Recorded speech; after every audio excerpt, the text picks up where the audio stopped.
1, 2, 3, 4. Screen time, screen time, screen time, screen time. It's my screen time too. Screen time, screen time. Hello, and welcome to It's My Screen Time Too, the podcast where two moms review the best and worst in children's programming, from Netflix reboots and YouTube shorts to Disney classics and Pixar blockbusters. We watch, you listen.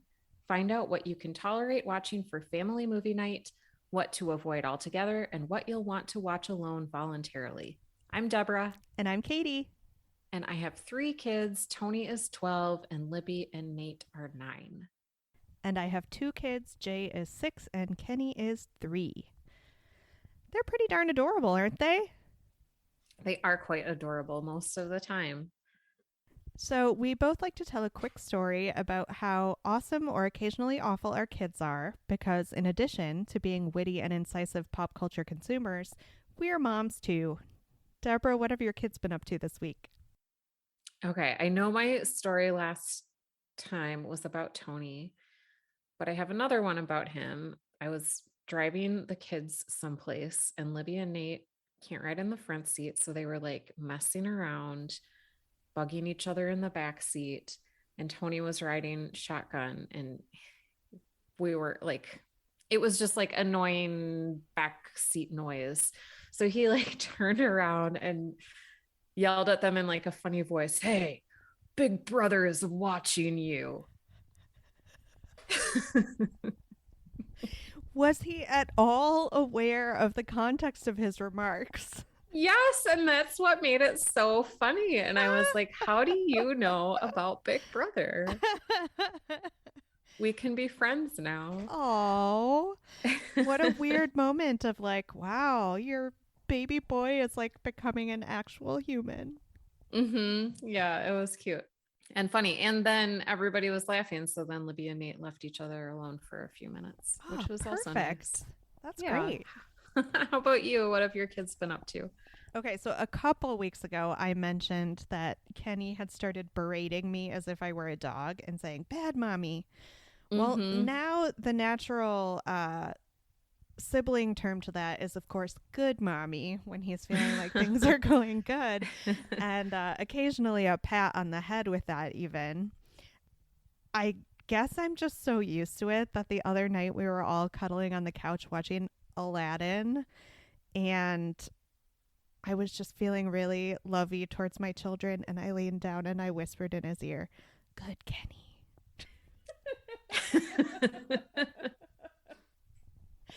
So I'm embracing their own vernacular. Nice. Did he realize what you were doing? He was happy with it. Okay, good. Good Kenny. Good Kenny. All right, screen time in the news. This week I found an Inc. magazine article, although it wasn't the only place that covered this. It was kind of a buzzy headline. So this article was by Bill Murphy Jr., and the headline was, "Want to raise successful kids? Science says this controversial habit makes them smarter." Oh my gosh, that is like the most clickbaitiest headline ever. Totally. But listeners, I don't know if you saw this, but there was recently a study that came out in the online peer-reviewed journal Scientific Reports, where researchers said that the more time kids spend playing video games, the higher their IQs. You know, I'm always looking for something that is going to say good things about screen time. So I felt like this was going to be in my wheelhouse. So let's just go really quick through what Murphy says the researchers discovered. Okay, so he said the researchers found their IQs went up by 2.5 points more than the average child. And these were researchers from universities in the Netherlands, Germany, and Sweden. And they connected with 5,000 children at least twice. First, when they were between 9 and 10, and then again when they were between 11 and 12. And they tracked how much the children said they spent doing 3 screen-related activities: watching online videos, socializing online, or playing video games. And this is I think a direct quote from the article, quote, "In the end, they found that while those who spent the most time playing video games saw their IQs go up the most, while those who spent more of their screen time watching videos or socializing saw little to no difference." That is not a very well constructed sentence because it uses the word while twice and doesn't end up making sense. Okay, so Murphy briefly mentions that the scientists believe their work is different because it took the children's genes and socioeconomic status into account, but then doesn't go on to say anything about that, which felt like kind of a little bit of an elephant in the room. He also raises two objections to the conclusion that more video games make kids smarter. He says there are other general health challenges associated with too much screen time. Doesn't go into that at all. And he said if children weren't playing video games so often, would they be spending their time watching videos instead, or would they possibly be doing other things that would raise their IQ more, like studying languages or learning math, etc., etc. So those are his two problems with the study. I also thought that we were just, as a culture, well, maybe not as a culture, but as a species, moving away from using IQ as like a default measure of children's intelligence. I thought like we had come to recognize the bias inherent in IQ as a measurement. And that is not mentioned at all in this article. I don't know if they bring it up as part of the study in their supposed controlling for genes and socioeconomic status. That was the red flag for me.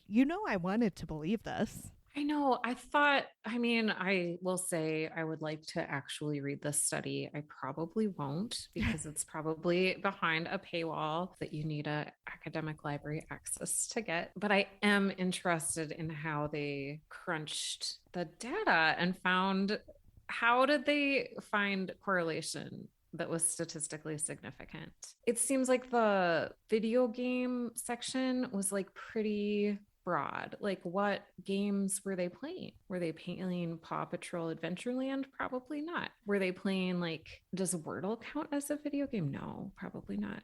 But were they playing like a problem solving game every day? Were they playing Yeah, that's a really good point. It'd be nice Beat Saber? Yeah. I don't know. That seemed weird. And then I did tune out of the article as soon as the author mentioned his free ebook on how to raise successful kids. Yeah. Like I said, I saw this headline in other places and I guess I just clicked. Yep. I clicked on the first link and I could have maybe found some reporting from a more reputable source. Not my finest moment. Yeah, I guess this article summary of the study isn't enough for me to let my kids just have unlimited video game time. Yeah. But it is maybe enough for me to not feel guilty every single time my kids play video games, which is something. Yeah, it is something. I mean, my kids are playing video games right now as I'm talking to you. Little peek behind the curtain, friends. Listeners, if you read the actual study and have thoughts, let us know. We'd love to hear.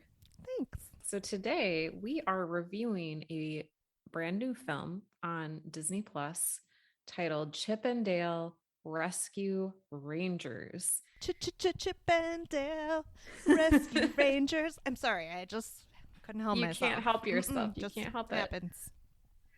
So this came out on May 20th this year. It's rated PG, runs slightly over 90 minutes, and it's directed by Akiva Schaffer, who has worked a lot with Andy Samberg, and he's a member of Lonely Island. The script was written by Dan Greger and Doug Mand, who are also writers for the show Crazy Ex-Girlfriend. And the movie main characters are based on the television series that ran from 1988 to 1990 of the same name, Chip and Dale Rescue Rangers, and it was part of Disney's afternoon lineup.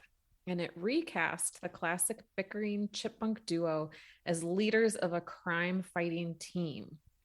So in this new movie, Chip and Dale reunite in present-day Los Angeles in an alternate Who Framed Roger Rabbit-style universe where live-action humans live alongside toons. and they inadvertently become real crime fighters while attempting to reboot their classic show. So we picked it because we cannot resist a reboot, especially one from our childhoods that we have fond memories of watching. Katie's husband, Kevin, really wanted to see it. And Katie has fond memories of the original. And honestly, I didn't think I watched the original show, but then as soon as I saw all the characters from it and heard the theme song, it all came flooding back. So I must have been parked in front of the Disney afternoon lineup at some point in my late elementary years. Do you have a fondness for some of the other Disney afternoon entrants like Tailspin or Darkwing Duck? Goof Troop, perhaps? Was that one of the Disney afternoon ones? We didn't have Disney. I think it aired on ABC. Listeners, Okay. correct me if I'm wrong, but I don't think it was a Disney Channel. I think it was a network block of like after school, maybe 3 to 5. Yeah, none of those titles resonate, but I bet if I saw them, I would recognize them. Mm-hmm. Because Chip and Dale, I had really clear memories once I saw the characters. Well, given that you didn't have as much conscious interaction with the original show, did you like this movie? First of all, my kids always want to see the trailer, even if they've committed to watching a movie. So we played the trailer, and the soundtrack to the trailer is My Best Friend by Saweetie and Doja Cat. Uh-huh. You know, that one that's like, my best friend, she's a real bad. Da, da, da, da. So I was like, yes, I will watch this movie. This looks awesome. And it was not really on my radar, but I'm glad I watched it. It was just like a gonzo brag of all of Disney's intellectual property. It was kind of insane to watch. I'm with you on the insane part. I think my feelings were a little bit harsher than yours. We talk a lot about watching things that are made for our kids and not us. And I kind of feel like this buried the needle very far in the other direction. Yeah. I would go so far as to say this is not a family movie. I feel like these guys who wrote it, they wrote it for themselves. Yeah, which is kind of how I felt about the Lonely Island stuff when it was coming out during the SNL years, because that was like around when we were in library school, right? It was like the I'm on a boat stuff. Wasn't that all Lonely Island? And like the D in a box. Yeah, I was like, I was Yeah, going to call it yeah. You Know What in a box, but yeah. Yeah. So I kind of felt like it was just like a bunch of kind of juvenile guys making music videos that seemed funny to them, and it resonated. And this movie felt like an extension of that. Not that I didn't have all the fun feelings about Chip and Dale Rescue Rangers, because I watched the show and I really enjoyed it. Even when Disney Plus first launched, I attempted to watch some of the original show with my kids, hoping that they would get into it. But it has the classic feel of any of those like late 80s, early 90s cartoons. It's really easy to remember them more fondly than they actually deserve. So rather than rebooting the property, I feel like the writers on the show wanted to emphasize that, like, haha, Chip and Dale Rescue Rangers wasn't that good. So instead of just rebooting it as like a crime fighting show, we're going to take this meta angle and have the series be a fact of reality in the show. And like Chip and Dale are actors.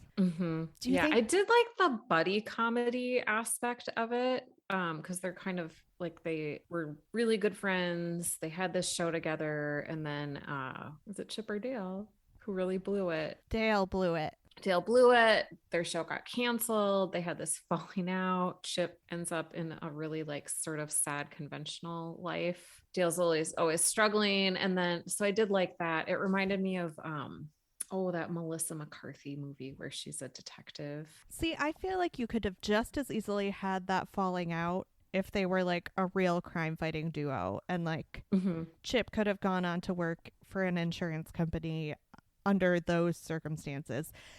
It kind of irks me in the same way that like in the early 2000s we had all those movies about dorky male writers and how put upon and great they actually were. You know? Yeah, like, it's Joseph Gordon-Levitt. He's from that era, Yeah. right? Yeah. Yeah. So, okay, those are my top line feelings. What did you think about the cast and characters? Okay, just characters. Let's take the cast out of it for a second. Were there any of the characters that you particularly loved or hated? Okay, so of the main characters, I really liked the detective that ends up working with Chippendale. Yes, the human. So Chippendale ended up Hmm. working with one human detective, and her name is Ellie. Yes? Yeah, she was that actor who plays Ellie is really good. I liked the dynamic. I thought there was a lot of like comedy just inherent in like the human interacting with the animated characters. And then also she's like, I don't want to spoil it, but they think she could be like a suspect. The actor who plays Ellie is Kiki Lane. Have we seen her in anything before? I didn't recognize her from anything. I did want to point out to you and to everybody that this movie does not pass the Bechdel test. Ooh. It has Ellie, the detective, and then it has the female character from the original Chippendale squad, and that's it. And they never talk to each other. And clearly, this was written by bros for bros about bros. Yeah, that really does put a point on the broiness of the whole endeavor. As far as characters were concerned, though, there were tons and tons of cameos, which were really fun for me to see. And then the voice at like Paula Abdul is in it, Ugly Sonic is in it. And then there's like a bunch of actors like Seth Rogen, Keegan Michael Key, who we enjoy most of the time. Okay, so I don't think I'm spoiling anything to just say that Ugly Sonic plays kind of a significant role in the plot. And even I had to really search back in my memory to remember the internet kerfuffle that was, an image leaked of what was going to be Sonic from the Sonic the Hedgehog movies. And he had human teeth instead of pointy teeth, and people went bonkers. So they had to redesign the character. Mm-hmm. That is practically a forgotten historical moment now. Mm-hmm.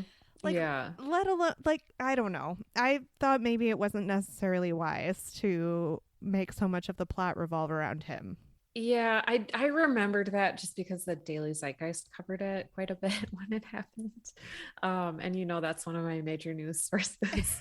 But, like, maybe talked about it twice in, like, a daily podcast Mm-hmm. versus, like, at least Chippendale was a show that ran for 2 years. I feel like, yeah, cover your flash in the pan pop culture phenomena, but this is maybe too much of a deep cut. Mm-hmm. Yeah. I didn't ask him, but I should have asked Kevin. I don't know if he would have known who Ugly Sonic was. Like, he doesn't really pay attention to Twitter or. Yeah. Entertainment news. Yeah. Yeah. You check in with him. See what he thought. The one character that I did love was the police chief. Chief Putty, that's what he was called, right? Yeah, same. So he was like a Gumby knockoff. And as someone who loves stop motion animation but hates Gumby, I was so entertained by this character because it was a running gag that he would just get stuff stuck to him and he wouldn't realize. And then, like, there was a series of incidents in which, like, he was just, like, getting chopped up into different bizarre shapes.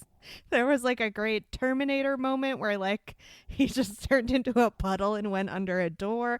Like, I think they really took advantage of that character's abilities really well. It was maybe my favorite. Totally. And then he got like a fingerprint on his hand. And so he used like a cheese cutter to slice the top layer of his self off and put it in a little Ziploc bag to preserve the fingerprint. That was a good gag. My number 2 favorite character was actually a character from the original Chip and Dale, and it was Zipper, the little fly that was their sidekick in the show and couldn't speak. And the gag on this was he actually could speak because he was an actor playing the role of this voiceless fly Mm-hmm. bug. Yeah. And the voice of the character was Dennis Haysbert, who has like a very distinctive, like deep Yeah. voice. I thought it was a great subversion. Totally. As far as voice cast is concerned, you know, I said I didn't like Andy Samberg in his Lonely Island years, but then he's done a lot since then that I really liked. So it's not as if I was put off by this movie by the fact that he was headlining it. Mm-hmm. And you know, despite his personal struggles, I am a John Mulaney fan. So like the two of them together were actually a draw to this movie, and I thought that everyone in the voice cast acquitted themselves well. Yeah. So because this movie takes place in a world where real people are interacting with classic cartoons, are interacting with CGI cartoons, are interacting with weird motion capture cartoons. There are a lot of different visual styles coming together. What did you think of the look of the movie? I thought it was jarring at first, and then I sort of got used to it. And I did think that the two, like, Chip is 2D and Dale is CGI. And they talked about him having CG surgery. And that part was so funny. I thought that was hilarious.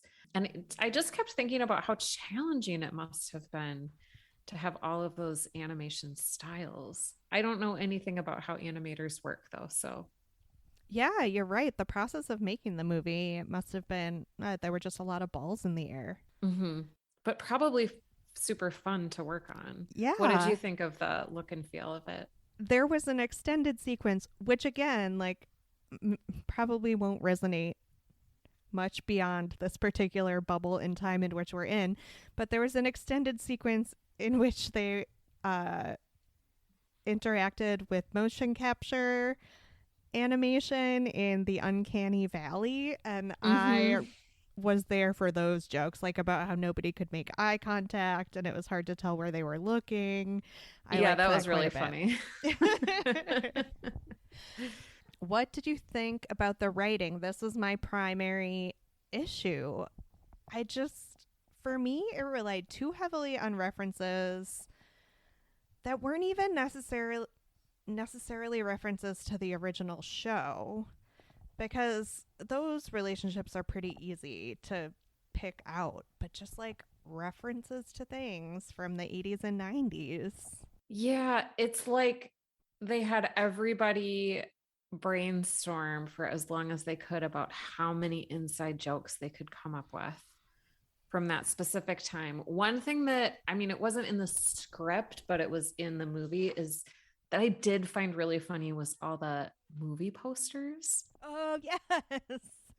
Those were actually really clever. And I think a kid watching probably wouldn't have any idea what's going on, but that was clearly something written for people like from our generation. Like there's like a Fast and Furious Babies poster. There was a hilarious one for Mr. Doubtfire showing like a bald-headed Meryl Streep on the movie poster, which is actually a movie I would want to see. Don't forget Lego Miserable. I was just gonna say that one. That was so funny. Oh my gosh. Hilarious. I did like that a lot. And then this is sort of a quibble with the writing and like character casting. They have Peter Pan as this washed up actor who looks too old to play parts written for him now. And so he's come up with this bootleg video business and he's a real villain. But like, seriously, it is so unbelievable that a white guy would have trouble finding work even after he had aged. Like, why couldn't they have made that part for a woman? Because that happens to female actresses all the time. Men are never too old to be in movies. Also, like, Chip and Dale haven't aged. Yeah. So from a plot continuity standpoint. Yeah, it was, I mean, it worked with the script and it was funny, but I just felt like, seriously? I think you really put your finger on it, Deborah. It's a bro movie for bros. By bros, for bros. Yeah. About bros. I haven't felt this put off by the bros since we watched Lego Ninjago, That's honestly. exactly what I was going to say. Yes. But I still liked this movie. I'm probably going to give it a pretty good rating. Yeah, like I had moments of chuckles because it was for us. It was for the grown-ups. It was full of Mhm. references to our childhood. It was totally against the rule that I feel like we keep learning on this podcast, which is the kill your darlings rule, and that Mhm. the things you loved as a kid don't need to be precious to you as an adult. Right. It was directly, it ran directly contrary to that. Weirdly, because I was so put off by all these references, that I actually like the chase and the fight sequences the best. Mhm. Because they would still throw in those references because they never stopped. But Mhm. they were so quick that you had to kind of pat yourself on the back for even getting them. And they weren't integral to what was going on screen. And I think, Mhm. I'm dancing around this issue like we're going to deal with it later, but I think it's so central to what I didn't like about the movie that I have to bring it up is just that I was watching it with my kids and there was just nothing there for them to hold on to. It was Mhm. so 100% for grown-ups, Mhm. which was really disappointing to me. Yeah, because you're looking for a family film. Exactly. What did you think about the length? It was what is normally a really good length for us. I liked the length. I thought it was kind of a complicated premise, like slash world to build, but I thought that was well done and it didn't feel tedious. It felt like part of the fun, establishing like why people are drawn differently Yeah. and what is happening. So I was impressed by that. Okay, did you compare this to any adult movie or show? It was hard because like you had to make all the comparisons to all the other uh live action cartoon movies. Like obviously I thought of Roger Rabbit, which was for kids and I thought was actually a more successful cartoon live action amalgam. Mm-hmm. So I don't know that I immediately associated it with any properties explicitly for grown-ups. How about you? Well, I also thought about that scene in Mary Poppins where they go into the sidewalk chalk. I Oh. wondered, I like that made me wonder what is the first instance of live action and animation on film together? Oh, actually, I'm not going to be able to give you a specific, but really, really early. Like the Mm-hmm. whole concept of like the animator's hand Oh, yeah. interacting Yeah. with the Yeah. artwork happened super early. Okay. Thank you for that. Oh, you're welcome. Um, I also came up with the Melissa McCarthy title. It's The Heat, where she co stars with Sandra Bullock. Oh, I remember that being funny, right? I thought it was funny. Yeah. I also thought just for the meta ness, it was sort of like being John Malkovich. Oh, it's been so long since I saw that movie. I loved it when it first came out. I did too. I wonder if I would feel the same way now. And then for washed up actors or washed up entertainers, I thought of Girls Five Eva Oh, trying to revisit their hits. I'm still only a few episodes into the first season because I refuse to pay for Peacock. Yeah, I'm not paying for Peacock. So someday I'll watch all of them. I like Busy Phillips though. Yeah, I've heard the second season was really great. Were you able to cast the gritty HBO reboot? I mean, you know where I'm going to go with this. And the answer, Deborah, is duck butts. Except in this case, it's chipmunk butts. Because I think with such a star studded cast, you can't but still use some of these people in a live action version with them just toddling around wearing the butts of their various characters. That would be hilarious. I would like to see some more female actors in this. So I would cast Issa Rae and Amy Schumer as Chip and Dale. I don't even know which one I would have play Chip and which play Dale. I think they both have good range. They could do both. I just want to see J.K. Simmons walking around in like a Eddie Murphy on SNL Gumby suit because That would be he was hilarious. Chief Putty. I Oh, would like to see somebody like Lindsay Lohan, who the industry really did churn up and spit out. at casting that Peter Pan role. Yeah, I like that a lot. Yeah, she could be like, let me tell you what I had to do to survive. Like still wearing her early 2000s teen queen clothes. Yeah. I like that a lot. I really do. So was it better when we were kids? I mean, I gave it away. I actually think Roger Rabbit for me is a more successful and similar send up of like classic cartoon styles. Yeah, I thought about Forrest Gump because I remember watching that with my family, and my parents were just like blown away by all the references from their like youth and young adulthood, and I didn't catch any of it. Like I still liked the movie, but they were just like, wow. And that is the key. You still liked the movie. Yeah. And I don't think the same could be said for today's kids. So, would you ever watch this alone voluntarily? I think before I had kids and I was still like going to the movie theaters to see animated movies on my own, I probably would. But now that I have to be so precious with my time that is not spent with the kids, I probably wouldn't. How about you? I don't want to watch this again, but I do not feel like the time I spent watching it was wasted. Like I enjoyed it, and it was novel. Yeah, it was funny. The jokes were for us, and I don't think it's a problem that we were laughing. I guess I'm just so entrenched in this role of like arbiter of things for kids that I was just disappointed in it. I think they could have done better. Mm-hmm. Yeah. 10 seconds on whether this is good for our kids. Did you watch it with the kids?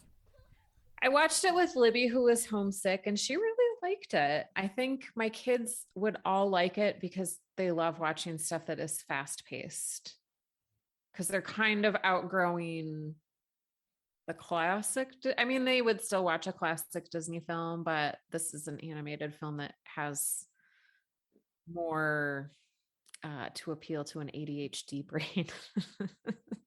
It is just one thing after another. It's really fast paced. Yeah. So I'm glad she wasn't bothered by the references. Maybe that was something that I was projecting onto it more so than an actual problem. There was a really funny scene where I think Chip and Dale are going through Peter Pan's machine of like animation surgery. And there is a funny scene where they get like blip, bloop, blop into all these different animation styles. And she caught on to a lot of those. Like they were Simpsons animated all of a sudden. So I guess maybe this isn't great, but I feel like they've watched plenty of TV shows and movies to catch some of those references. Yeah, and I don't feel like my boys had enough of that grounding, so they were pretty bored and really not into it at all. Yeah. In fact, afterwards, I pulled up some of the classic Chip and Dale Rescue Rangers episodes, and those were more successful because they're more straightforward. Oh, I can see that. Yeah, for sure. Ratings?